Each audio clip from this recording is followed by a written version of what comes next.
ano afimae, Lolo Sonko, Didio Sonko, Adidio Sonko, ano afima, Tore Didio Pomale Bebe, Alekebo Dipo Anoma, Anima Dito La Seya Somale Bebe, Alekebo Dipo Anoma, Lolo Sonko, Didio Sonko, Adidio Sonko, ano afima, Lolo Sonko, Didio Sonko, Adidio Sonko, ano afima, Lolo Sonko, Didio Sonko, Adidio Sonko, ano afima, Lolo Sonko, Didio Sonko, Adidio Sonko, ano afima,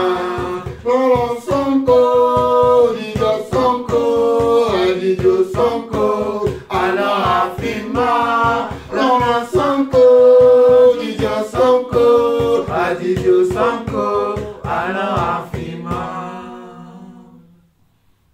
Seigneur notre Dieu, merci, merci, merci encore pour ta présence dans nos vies. Merci Seigneur pour ces belles cantiques que tu nous inspires afin que nous puissions, Seigneur Dieu, venir dans ta présence avec un cœur léger, avec un cœur rempli, Seigneur Dieu, Papa, d'amour pour toi, de la même manière que toi aussi tu nous as aimés. Car tu dis selon tes écritures que tout ce qui respire loue l'Éternel, Papa. Et Seigneur Dieu, à nous, la famille là où sonne encore aujourd'hui, tu nous as accordé la vie, tu nous as accordé le vouloir et le faire. Voilà pourquoi nous sommes encore réunis dans cette pièce comme d'habitude, afin de te louer, afin de t'adorer, Papa. Nous te prions, Seigneur, que tu puisses, Seigneur Dieu, nous accompagner pendant ce moment où nous sommes encore avec toi, comme tu l'as toujours fait, afin que tout ce que nous allons faire, que cela ne soit pas simplement pas les choses que nous faisons d'habitude, mais que nous puissions comprendre, Seigneur Dieu, que nous sommes avec toi, que c'est un bonheur de vivre avec toi. Comme David disait dans sa parole, que vaut mieux d'être dans la présence de Dieu que d'être ailleurs, Papa. Un jour dans la présence de Dieu, même une heure dans la présence de Dieu, vaut mieux qu'être ailleurs, Papa. Seigneur, je suis content encore d'être avec toi, d'être encore avec toute ma famille, encore aujourd'hui pour te célébrer, t'adorer. Et Seigneur Dieu aussi, pour partager peut-être, Seigneur Dieu, ne serait-ce qu'une exhortation, ne serait-ce qu'un encouragement, ne serait-ce qu'une parole que tu vas donner à quelqu'un au milieu de nous, afin que nous puissions, Seigneur Dieu, saisir encore cette parole et marcher avec cette parole, Papa. Père éternel, merci encore pour la vie de chacune d'entre nous, pour la vie de chacun d'entre nous, Seigneur Dieu. Merci pour mon épouse, merci pour mes enfants, merci pour la vie de David, merci pour la vie de Samuel, merci pour la vie de Manuel, merci pour la vie de Shalom, merci pour la vie de Sarah et merci pour la vie de nos frères et sœurs à travers le monde, Papa, car nous savons que nous sommes une famille nombreuse, nous sommes un peuple nombreux que toi tu as appelé, Seigneur Dieu, des quatre coins du monde, tu nous as choisis, tu nous as appelés pour que nous puissions te servir. Seigneur, tu ne nous as pas choisis pour que nous puissions, Seigneur Dieu, faire ce que nous voulons. Mais tu nous as choisis afin que nous demeurions avec toi et que nous demeurions toujours dans ta présence. Nous te bénissons encore pour ce moment et nous te demandons pardon, Seigneur Dieu, si tout au long de cette semaine, nous avons été, Seigneur Dieu, dans des endroits qu'il ne faut pas, si nous avons, Seigneur Dieu, eu, Seigneur Dieu, des attitudes, des comportements qu'il ne faut pas, si nous avons écouté, si nous avons fait des choses, Papa, qui ne sont pas dignes d'un enfant de Dieu, nous te demandons pardon, Papa. Nous voulons, Seigneur Dieu, te faire ta volonté. Nous voulons, Seigneur Dieu, te ressembler. Nous voulons, Seigneur Dieu, faire tout ce que toi, tu attends de nous. Nous t'en supplions, Père. Aide-nous, Papa, à te ressembler en toutes choses. Que lorsqu'on nous regarde, qu'on voit toi au travers de nous. Que lorsqu'on nous entend, qu'on entend toi au travers de nous. Que lorsque nous parlons, que nous agissons, que les hommes voient toi au travers de tout ce que nous faisons. C'est ce que nous voulons, Papa. Voilà pourquoi nous t'en supplions encore cet après-midi. Viens prendre place au milieu de nous et fais de nous, Seigneur Dieu, des vases d'honneur entre tes mains pour la gloire de ton nom, Papa. Nous voulons être des vases d'honneur. Nous voulons être des vases d'honneur dans tes mains, Papa. Fais de nous, Seigneur Dieu, ce que nous ne sommes pas encore. Et toi seul, reçois la gloire, l'honneur, la puissance pour des siècles. Au nom de Jésus-Christ, j'ai ainsi prié. Amen. Amen. Nous sommes un peuple choisi.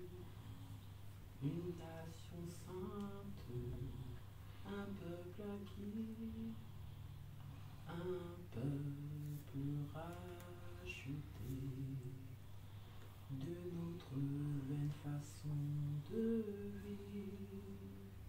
Tu nous as pris des ténèbres, à ton agréable lumière, à ton agréable lumière. Nous sommes un peuple choisi, une nation sainte, un peuple acquis, un peuple racheté de notre vaine façon de vivre. Tu nous as appelés des ténèbres, oui, des ténèbres, à ton agréable lumière, à ton agréable lumière. Béni sois-tu, éternel, mon Dieu, mon roi. Toi, le Dieu d'Abraham, d'Isaac et de Jacob, Seigneur, nous bénissons ton saint nom. Toi, le Créateur du ciel et de la terre, de tout ce qu'elle renferme, nous bénissons ton nom. Nous te disons merci pour ton amour inconditionnel. Nous te disons merci pour le sacrifice de Yeshua à la croix. Nous te disons merci parce que c'est une décision que tu as prise, parce que nous étions voués à aller en enfer. Nous étions voués à finir nos vies dans les ténèbres. Mais tu nous as accordé ta grâce et ta miséricorde en Yeshua, afin que nous puissions hériter de la vie éternelle à tes côtés. C'est une grâce, c'est une bénédiction, Seigneur. Et ce n'est pas donné à tout le monde, Seigneur Dieu. Parce que, Seigneur, tout le monde n'ira pas auprès de toi, même si tu as envoyé Yeshua pour l'humanité. Tu nous as permis d'ouvrir les yeux et de voir ta bonté, ta grandeur et ta grâce, et de savoir que tu es vivant et que tu es le chemin, la vérité et la vie. Nous aurions pu passer à côté, mais nous avons pris cette voie qui est la tienne. Seigneur, merci pour cette miséricorde, parce que c'est toi qui mets en nous le vouloir et le faire. Je prie, Seigneur Dieu, aujourd'hui, pour que nous puissions entendre encore ta parole cet après-midi. Que ta parole puisse nous permettre de pouvoir marcher dans ce chemin de vérité, de pouvoir marcher, Seigneur, dans la vérité, afin de permettre, Seigneur Dieu, qu'on entende ce que tu as à nous dire. Quel que soit l'âge que nous avons, que nous puissions entendre ce que tu as à nous dire, afin, Seigneur Dieu, de nous rapprocher de toi, de ton cœur, de nous améliorer dans le comportement, de pouvoir être transformés parce que nous en avons besoin, Seigneur. Jusqu'à ce que tu reviennes, nous avons besoin d'être transformés, Seigneur. Nous tous, ici présents, Seigneur, nous sommes disposés à t'entendre, à ce que tu nous aides à pouvoir saisir la profondeur de ta parole, afin de pouvoir comprendre comment nous pouvons également l'appliquer dans nos vies, Seigneur, et comment nous pouvons, Seigneur Dieu, mettre en pratique au quotidien et ne pas, Seigneur Dieu, se relâcher, ne pas abandonner malgré la difficulté et l'adversité. Merci pour cette parole qui va être donnée. Merci pour la vérité qui va être dite. Merci, Seigneur Dieu, que tout soit fait selon ta volonté, que toute la gloire te soit rendue à toi seul, Yeshua Mashiach. C'est au nom de toi que j'ai prié. Amen. Amen.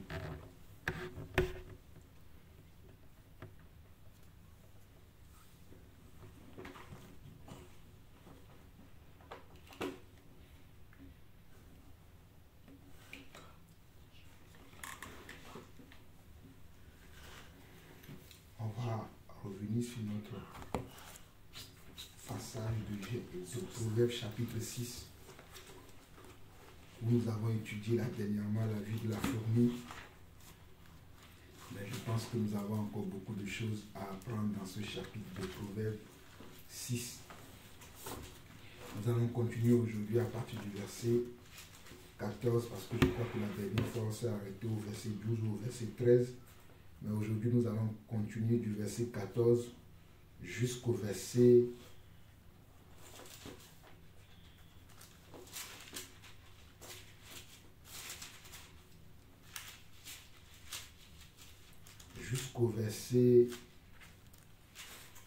23. On va continuer du verset 14 jusqu'au verset 23. Proverbe 6, verset 14 au verset 23.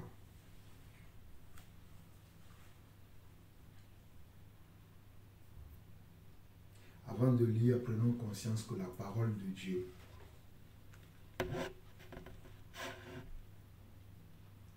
est une lampe sous nos pieds. La parole de Dieu est un guide.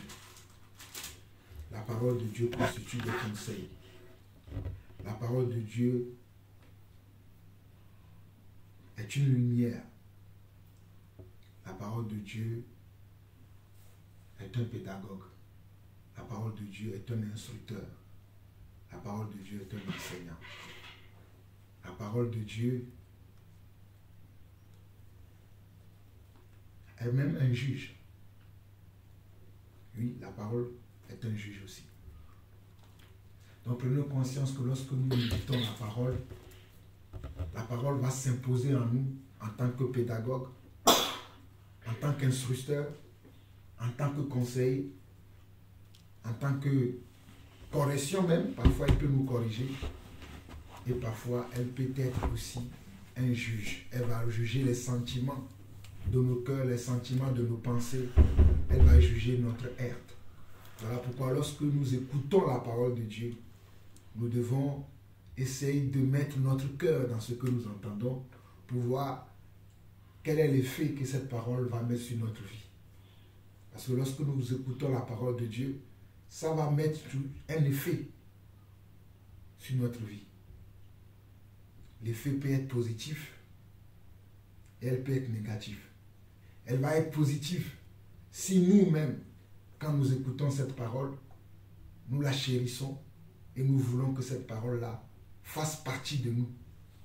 Elle va être négative dans notre vie parce que nous l'écoutons d'une oreille et ça sort d'une autre oreille. Nous ne l'appliquons pas. Le but, ce n'est pas juste d'écouter la parole de Dieu. Le but, ce n'est pas juste d'entendre la parole de Dieu et de dire j'écoute la parole de Dieu. Mais le but, c'est de pouvoir l'écouter et de le mettre en pratique. Donc, je cherche un bon lecteur. Quelqu'un qui est un bon lecteur pour nous lire Proverbe 6, du verset 14 au verset 23, comme je l'ai dit tout à l'heure. Qui est un bon lecteur.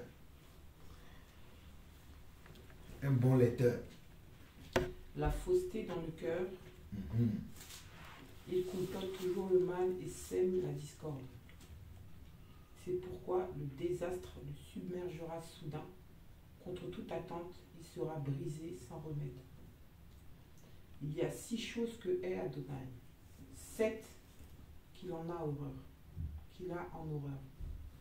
Un regard hautain, une langue menteuse, des mains qui répandent le sang innocent, un cœur qui machine de méchants complots, des pieds prompts à courir pour faire le mal, un faux témoin qui ment à chaque souffle, celui qui sème la dispute parmi les frères. Mon fils, obéis au commandement de ton père et n'abandonne pas l'enseignement de ta mère. Attache-les toujours à ton cou, à ton cœur, fixe-les autour de ton cou. Lorsque tu marcheras, ils te conduiront. Lorsque tu te coucheras, ils veilleront sur toi. Lorsque tu te réveilleras, ils parleront avec toi. Car la mitzvah est une lampe, la Torah est lumière, et les réprimandes qui disciplinent sont le chemin de la vie. Amen. Amen. Nous savons que maman elle a lu dans la version de la Bible juive complète où certains mots n'ont pas été traduits de la même manière. Je pense que dans la plupart des Bibles que nous avons, à part Samuel et David qui ont le français courant, et Emmanuel et moi, et je crois Shalom, on a Louis II. Donc, je vais lire dans la traduction Louis II aussi, qui dit la perversité est dans son cœur. Il médite le mal en tout temps, il excite des querelles. La perversité est dans son cœur. Il médite le mal en tout temps, il excite des querelles. Donc nous comprenons par là, parce que bon, pour comprendre ici le verset 14, ça veut dire que dans le verset 13, on nous parle déjà de l'homme, dans le verset 12, on nous dit l'homme pervers, l'homme inique, mâche la fausseté dans la bouche. Il cligne les yeux parle du pied, fait des signes avec des doigts. Parce que le verset 14 est la continuité du verset 12 et verset 13. Parce que nous nous sommes arrêtés la dernière fois là-bas. On dit l'homme pervers, l'homme inique, mâche la fausseté dans la bouche, il cligne les yeux, parle du pied, fait des signes avec les doigts. Et dans le verset 14 maintenant, on nous dit la perversité est dans son cœur. Il médite le mal en tout temps, il incite des querelles. Donc un homme qui est perverse, c'est un homme qui constamment a le mal dans son cœur. C'est pas moi qui l'ai dit, c'est la parole qui le dit. Il dit la perversité est dans son cœur. Il médite le mal en tout temps. C'est-à-dire celui qui est pervers, dans son cœur, il ne médite que le mal. Il incite les querelles. Tu vas voir deux amis qui sont là, en train de jouer tranquillement, en train de s'amuser tranquillement, en train de s'exhorter dans la paix.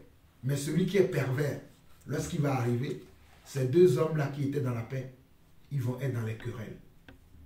Parce qu'il y a un élément, un intrus qui est arrivé. Quelqu'un qui n'est pas dans la même disposition de cœur, quelqu'un qui n'est pas dans la même disposition de pensée que eux est arrivé. Il va essayer de balancer une parole. Et cette parole-là va ramener quoi? Des disputes, des querelles. Voilà pourquoi on nous dit que la perversité est dans son cœur. Ce qui est simple, celui qui est perverse va faire quoi? Va le compliquer.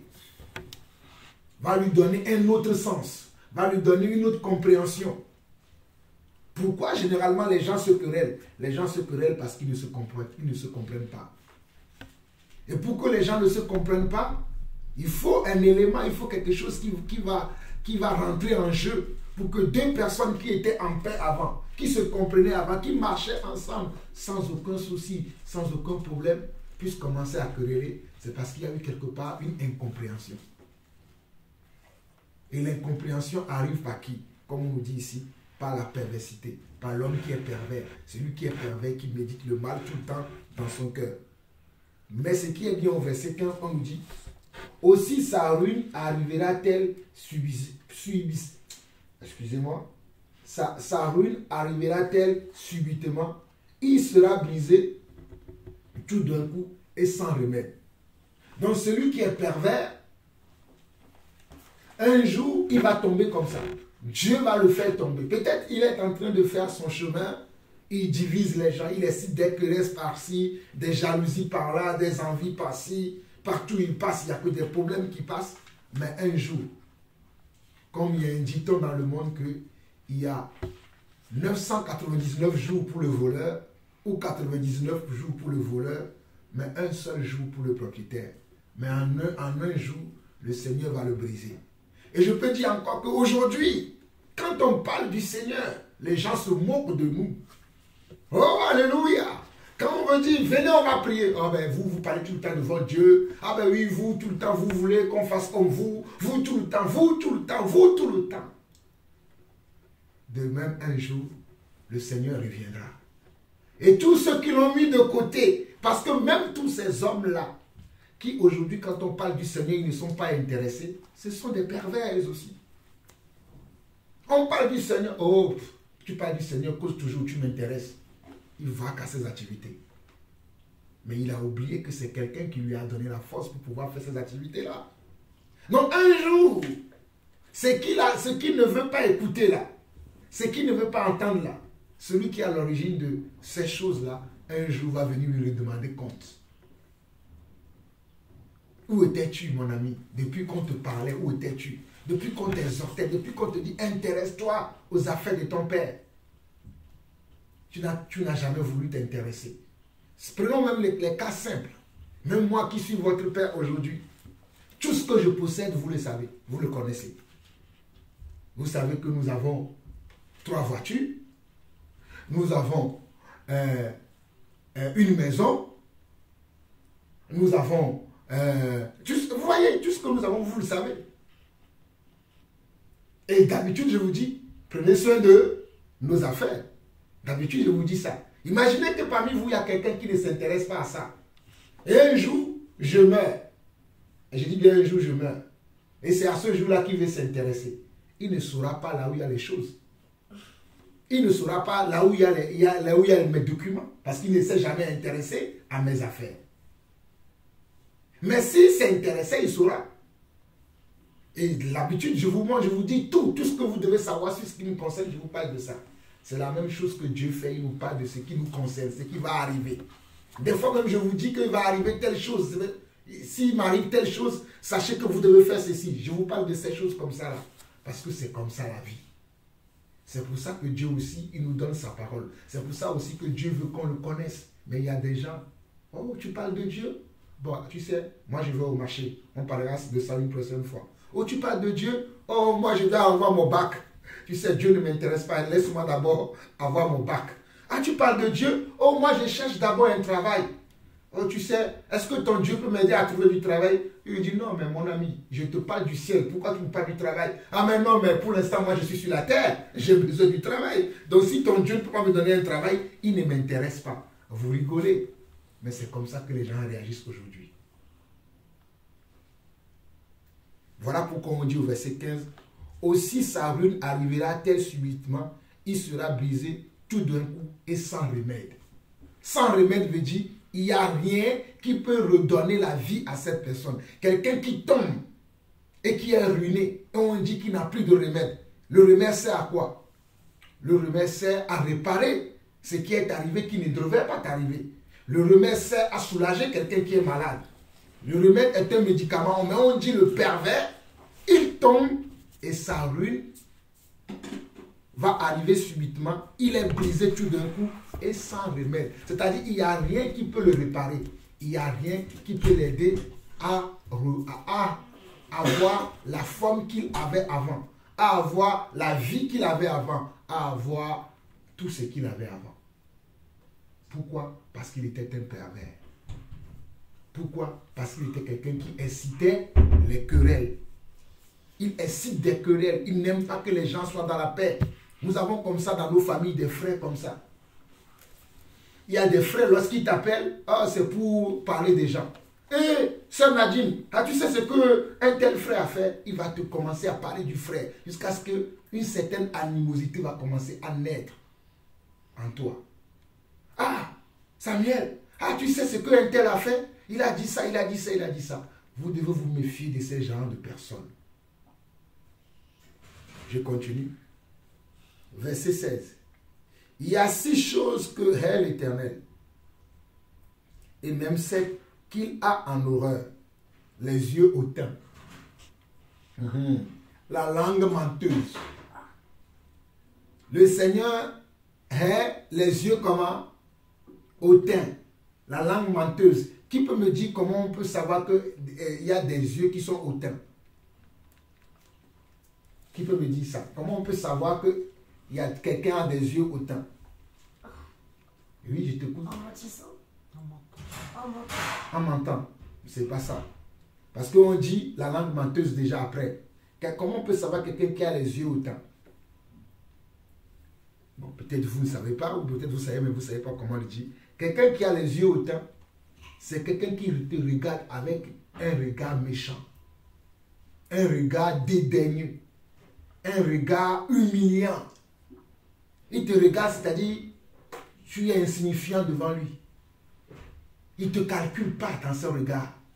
Tu lui parles, il ne te fixe même pas dans les yeux. Il regarde ailleurs. Parce que ce que tu dis ne l'intéresse pas. C'est ça, c'est quelqu'un qu'on peut dire qu'il a un regard hautain. Il te regarde, mais ses yeux sont convulsés vers le ciel ou vers la terre. Il ne te regarde pas. Il ne te considère pas. Voilà quelqu'un qui a un regard hautain. On dit la langue menteuse.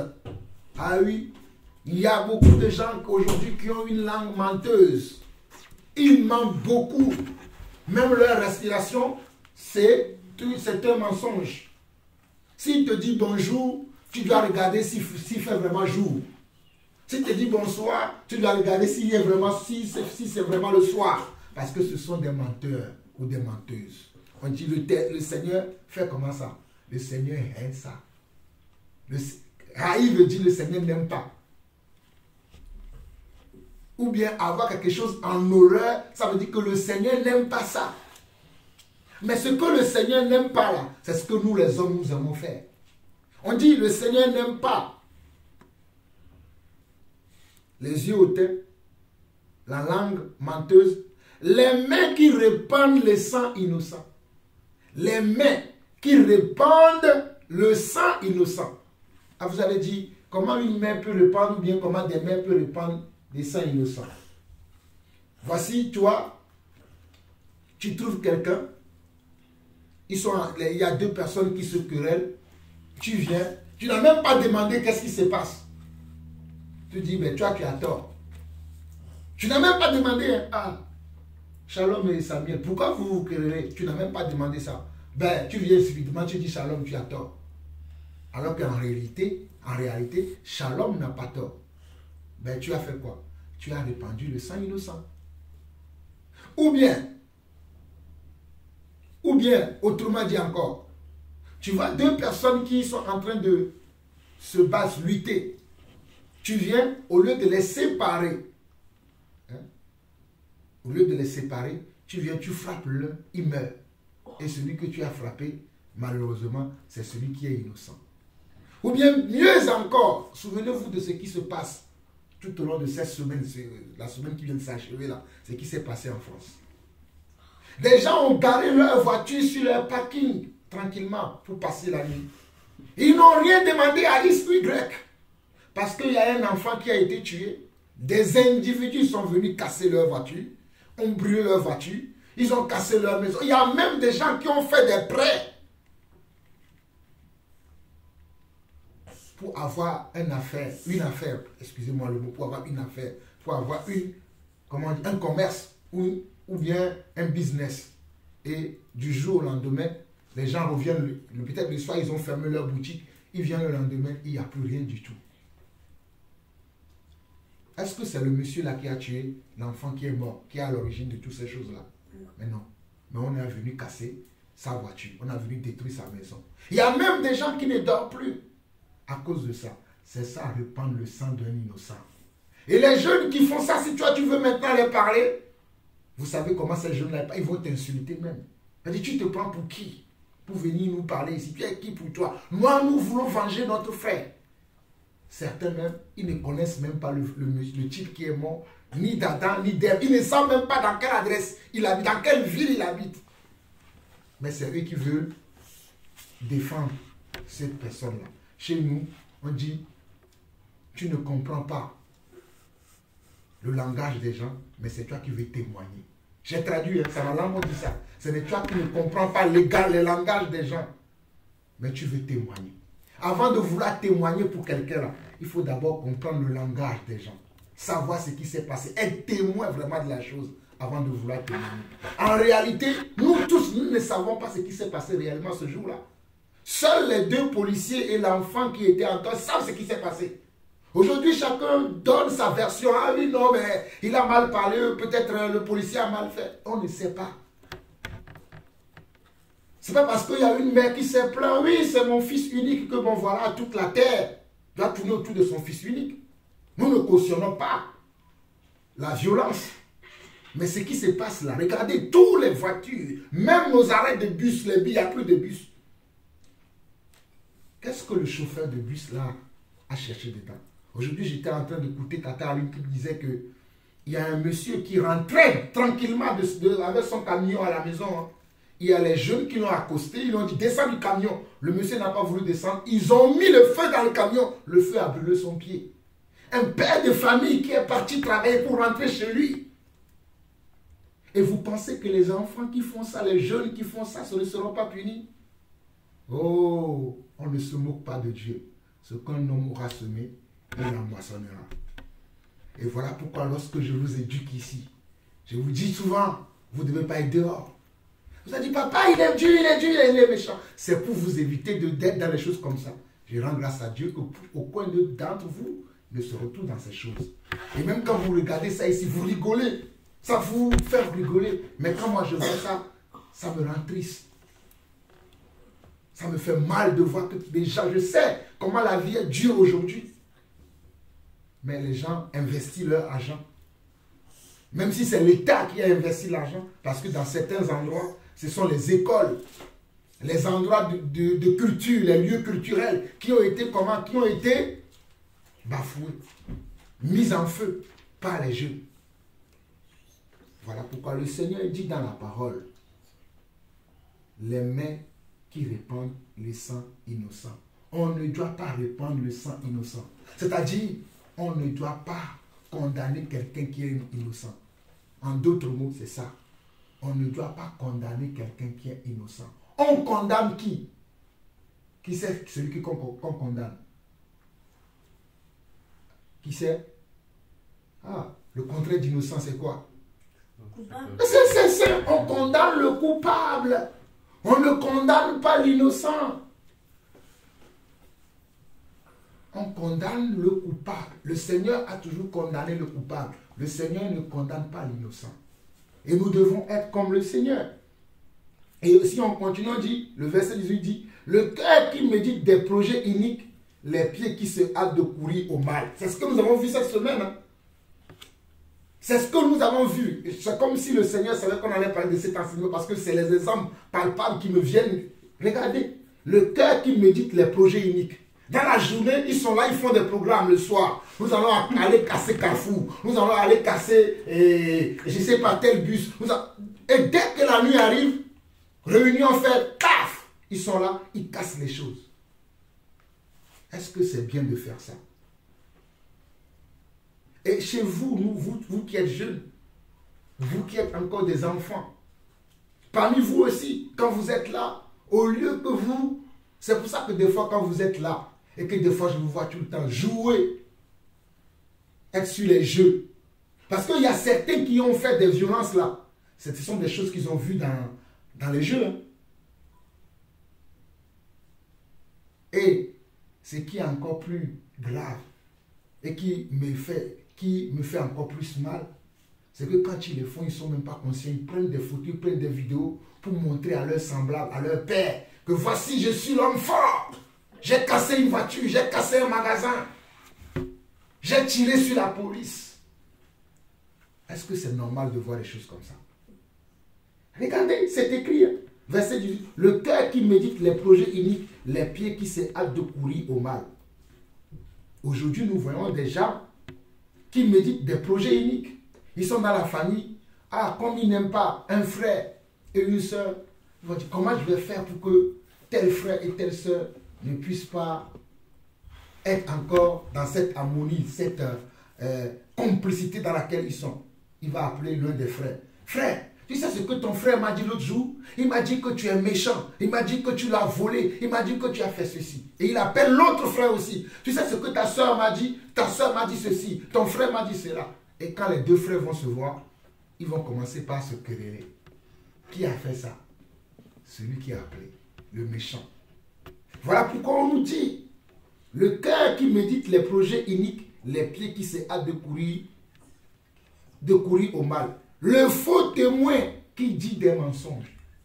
La personne qui fait ça, c'est un faux témoin. Et c'est lui qui raconte quoi? Des mensonges. Parce que c'est un faux témoin. Il n'a pas la vérité dans sa bouche. Il dit des choses qui sont, comment? Des mensonges. Et la Bible dit que l'Éternel, comment? Haït ces genres de personnes.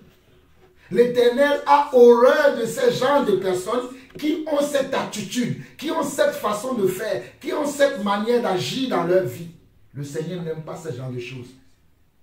Le Seigneur préfère les gens qui sont honnêtes, les gens qui sont justes, les gens qui aiment les choses qui sont vraies, les gens qui aiment pratiquer la volonté de Dieu dans toute sa grandeur. Verset 18, le cœur qui médite les projets iniques, les pieds qui se hâtent de courir au mal. Le verset 19, le feu témoin qui dit des mensonges et celui qui incite des querelles entre frères. Voilà, c'est ce que je viens de dire. Celui qui incite des querelles entre frères. Oh frère Jean-Paul, tu sais, le frère intel ne t'aime pas vraiment. Il a dit ci, il a dit ça. Des fois ça peut être même vrai. Mais est-ce que tu as besoin même de me le dire? Est-ce qu'il y a un temps pour tout? Est-ce que et tu dois apprendre à me connaître? Est-ce que si je dis ça maintenant à ce frère-là, est-ce que ça va lui faire du bien? Parce qu'il y a des gens qui n'ont pas la maîtrise de soi. Et moi qui dois apporter un message, à quelqu'un, peut-être pour l'exhorter, pour lui dire de faire attention, je dois veiller à savoir, est-ce que celui-là, comment est-ce que je peux lui dire, est-ce qu'il est prêt d'entendre ça? S'il n'est pas prêt, je ne lui dis rien. Ah, moi, je suis comme ça. Hein. Il y a des gens que je sais que je dois leur dire des choses, mais je ne leur dis pas encore, j'attends qu'ils soient prêts.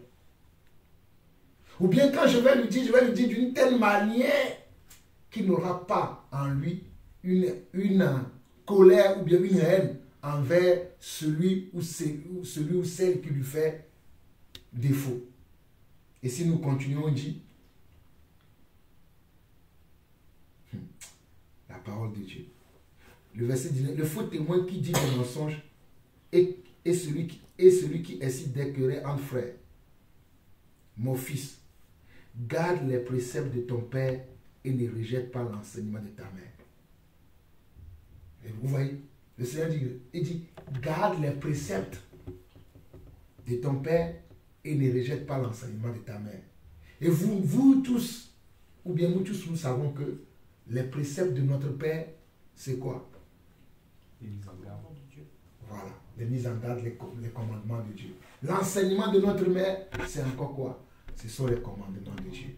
Et je suis sûr que tous les enfants dont on voit dans la télévision en train de casser des choses, en train de faire toutes ces choses que nous voyons là, la plupart d'entre eux, certains ont véritablement été éduqués par leurs parents.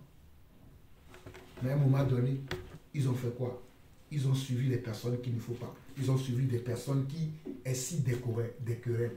Ils ont suivi des personnes qui mentent. Ils ont suivi des personnes qui ont la perversité dans le cœur.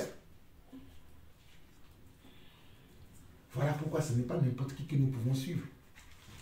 Mais nous devons suivre les gens qui peuvent nous amener à nous améliorer dans notre quotidien, dans notre caractère, dans notre manière de faire. Et si nous continuons, il dit au verset 21, il dit, lis-les constamment sur ton cœur, attache-les à ton cou. C'est-à-dire, toutes ces choses que le Seigneur vient de nous montrer, on doit les lier dans notre cœur. Et il dit, attache-les constamment. Constamment, ça veut dire que cela ne doit pas quitter ton regard. J'aime bien tous les affiches que ma mère a fait. Souvent, généralement, quand les gens viennent dans notre maison, ils sont intrigués par ces choses. Dernièrement, il y a quelqu'un qui est venu ici, un tonton qui est venu regarder ça, il dit, ça devant qui tu te tiens? Et il m'a posé la question, qu'est-ce que ça veut dire? Je lui ai dit, mais comme tu saches devant qui tu te tiens. Il dit, mais c'est qui tu te tiens? Il dit, mais il faut savoir que partout où nous sommes, il y a Dieu. Donc nous devons savoir devant qui nous nous tenons. Elle dit, ah, même cette petite phrase qui est là, sache devant qui tu te tiens. Parle aux gens. Imaginez celui qui va aller aux toilettes, il va s'asseoir en face. Il va commencer à lire ce qu'il y a là-bas. Oh, dans cette maison, il y a des paroles partout. Imaginez celui qui va, vous voyez, parce qu'il dit, lis-les constamment sur ton cœur, attache-les à ton cou. Des fois, ça vous énerve quand je vous dis, mais on a partagé la parole. On a partagé la parole, mais regardez comment vous vous comportez. Vous allez dire, papa, il est dur. Mais si vous ne reflétez pas la parole, qu'est-ce que je vais vous dire? Parce que le but pour qu'il y ait tout ça là, c'est pour que ce soit moi, que ce soit vous, que cette parole-là puisse nous influencer dans notre quotidien. Puisse agir dans notre comportement, dans notre façon de faire, dans notre manière de faire. Mais si je ne vois pas l'effet que ces choses-là doivent produire chez nous, donc il y a quelque part quelque chose qui ne va pas. Et le problème n'est jamais chez Dieu, mais c'est chez nous. Voilà pourquoi il va dire au verset 22, il dit quoi? Ils te dirigeront dans ta marche, ils te garderont sur ta couche, ils te parleront à ton réveil. Ils te parleront, regardez ce qu'il fait, ils te dirigeront dans ta marche, dans la manière dont nous avons marché là, les préceptes, les commandements, tout ce que le Seigneur veut, c'est toutes ces choses-là qui vont nous diriger dans notre marche. Les gens qui sont là, qui font l'anarchie là, s'ils connaissaient Dieu, parce que Dieu dit soumettez-vous comment? Aux autorités. Déjà l'enfant qui a été tué, s'il avait écouté quand l'autorité l'a arrêté, il s'est arrêté, il ne sera pas tué. Je suis désolé, hein, moi je ne suis pas dans les sentiments. il ne sera pas tué. Maintenant, le mal est fait, il est tué. Le Seigneur dit après, maintenant, il dit, pardonnons comment? À ceux qui nous ont offensés. Normalement, la famille doit pardonner. Oh non, je ne peux pas pardonner, c'est mon seul fils. Ce n'est pas ce que la parole dit. Mais bien évidemment, ces gens-là ne connaissent pas Dieu. Mais je parle pour nous qui sommes enfants de Dieu. On ne peut pas se retrouver dans ces choses parce que ça, ce n'est pas notre monde. Voilà pourquoi, quand on n'est pas en Dieu, là, on va avoir tout le temps des problèmes. Cela ne veut pas dire que quand on est dans le Seigneur, on n'a pas de problèmes. Hein. On en a. Mais nous avons également des solutions. C'est ça qui est mieux avec le Seigneur. Nous avons des problèmes, mais nous avons aussi des solutions. Nous aurons peut-être des poisons, mais nous aurons aussi des antidotes. Mais en dehors du Seigneur, il n'y a pas d'antidote pour les poisons. Tu vas se retrouver dans une telle circonstance, Dieu va te dire, calme-toi David. Ça ne sert à rien mais de suivre ces gens-là. Il y a des gens qui sont en prison aujourd'hui, vous savez quoi? Parce qu'ils étaient au mauvais endroit, au mauvais moment. Comme j'attendais, Tata Aline me disait aujourd'hui qu'il y a un jeune homme de 9 ans qui a été tué parce qu'il était dans les trucs là où vous avez brûlé les trucs et voilà, il est mort comme ça. S'il a été resté chez lui 9 ans, on va dire, oh non mais... parce qu'il était au mauvais endroit, au mauvais moment. Voilà pourquoi le fait d'appliquer la parole, d'écouter les enseignements du Seigneur, d'écouter l'éducation que nos parents veulent nous donner, sont importants. Voilà pourquoi nous devons le faire. Puisque il dit au verset 22, ils te dirigeront dans ta marche, ils te garderont sur ta couche, ils te parleront à ton réveil. Verset 23 où nous terminons, il dit, car le précepte est une lampe et l'enseignement une lumière. Et les avertissements de la correction sont le chemin de la vie. Les avertissements de comment? De la correction. Vous savez que j'aime vous corriger. Ah oui, j'aime vous corriger. J'aime dire des fois, oh non, vous n'allez même pas regarder la télé. Vous n'allez même pas faire ce que vous avez dit, papa, il est méchant. Je préfère que vous me dites que je suis méchant. Comme je l'expliquais à David la dernière fois, que si je fais toutes ces choses-là, c'est pour que je puisse comment lui donner une éducation. Je suis en train de le protéger. Mais pour vous, papa, il est trop dur.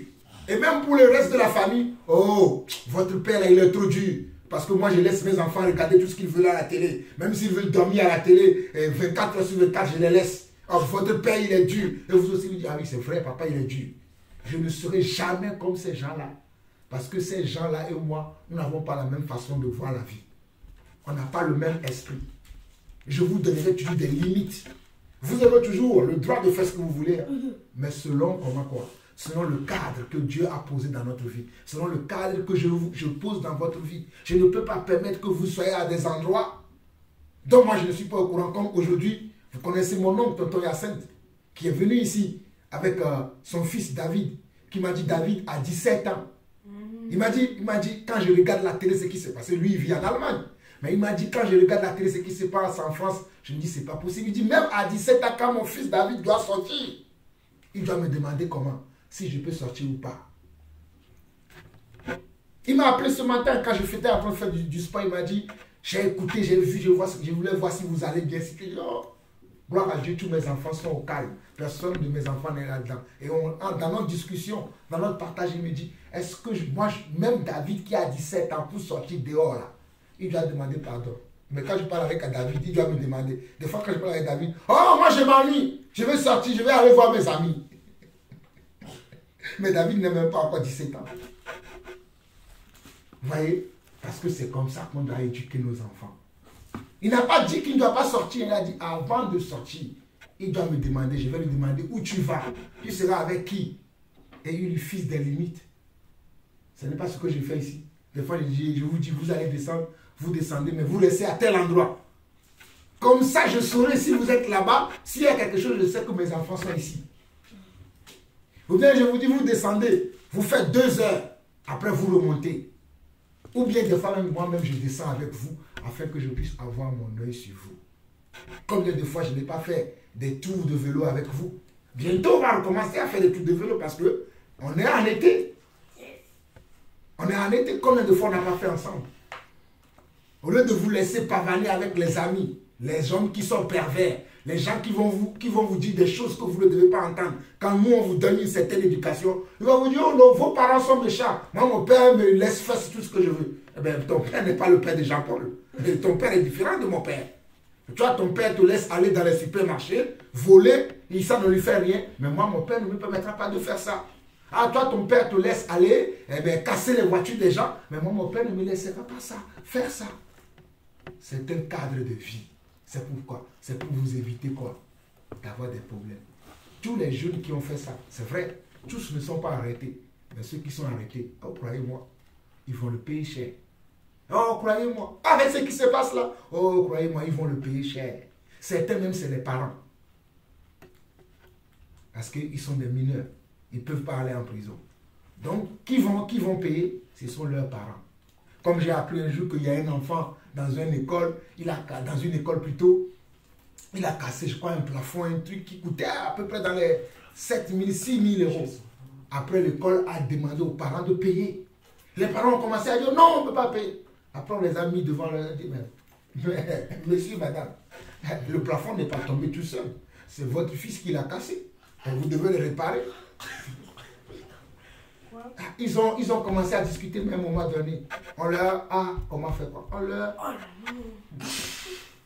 On leur a montré leur responsabilité et ils ont accepté, ils ont commencé à rembourser l'argent de la réparation. Donc comprenez que quand on vous dit que vous devez faire attention lorsque vous êtes dehors, vous ne devez pas être avec tout le monde, vous ne devez pas jouer avec tout le monde, vous ne devez pas être là où il y a des problèmes. Évitez les amis que vous avez à l'école. C'est bien que bientôt vous êtes déjà en vacances. Bientôt vous serez en vacances. Mais vous devez éviter les amis qui vont faire des choses qui ne sont pas bien. Et ne rigolez pas quand il y a ces choses-là. Quand les amis viennent, ah, vous savez, on a été hier à Carrefour, on a volé, ça veut dire, c'est pas vrai, tu es fort toi, il n'est pas fort. Oui, c'est ce que vous faites, vous rigolez, mais c'est ce que vous dites. Waouh, tu es parti à Carrefour comme ça, tu as volé, on ne t'a pas attrapé, tu es fort. Non, tu devais... Oui, c'est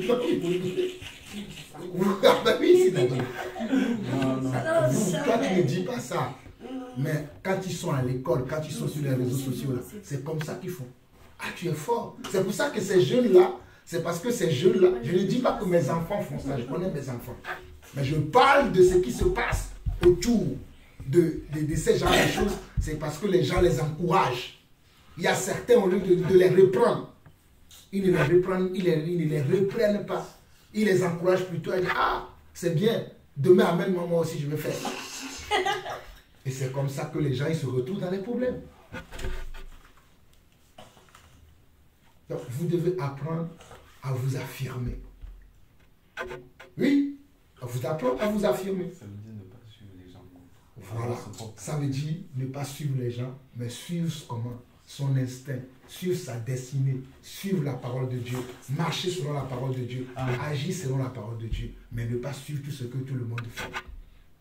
Aujourd'hui, manquer de respect à l'autorité, c'est ce qui est à la mode. Quand tu le fais, oh bravo mon frère, tu as 10 galons parce que tu n'es pas soumis à aucune autorité. Je vais faire comme toi. Mais la Bible dit, soumettez-vous aux autorités, car les autorités sont aussi des serviteurs de Dieu. La Bible dit que les autorités sont aussi des serviteurs de Dieu. Et c'est pour nos biens qu'ils sont là. Mais aujourd'hui, les gens ne comprennent pas que les autorités sont aussi des serviteurs de Dieu. Pourquoi? Parce qu'ils ne connaissent pas Dieu.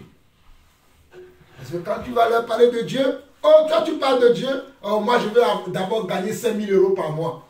Est-ce que ton Dieu est capable de me donner 100 000 euros par mois? Mais s'il n'est pas capable de manger, ce Dieu-là ne m'intéresse pas. Il est très pauvre.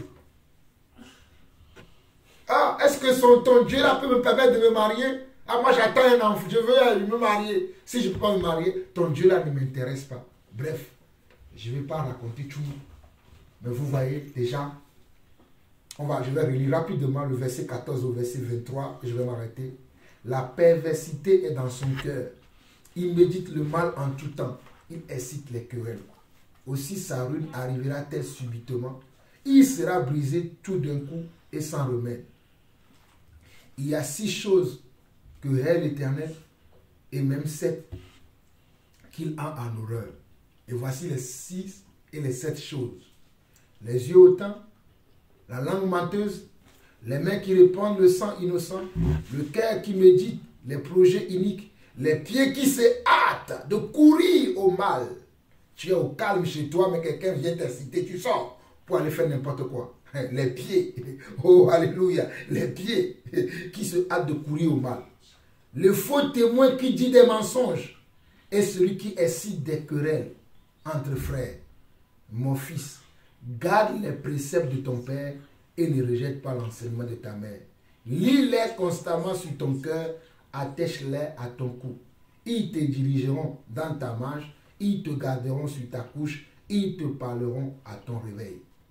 Car le précepte est une lampe et l'enseignement une lumière et les avertissements de la correction sont le chemin de la vie.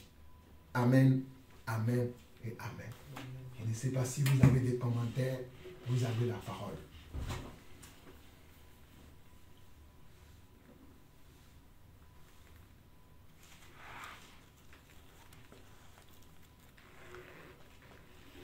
Vous avez la parole, non? Si vous avez des commentaires à faire.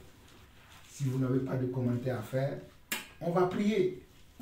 Et tout ce qu'on a appris aujourd'hui, le but n'est pas juste d'apprendre, mais le but est de mettre en pratique ce que nous apprenons.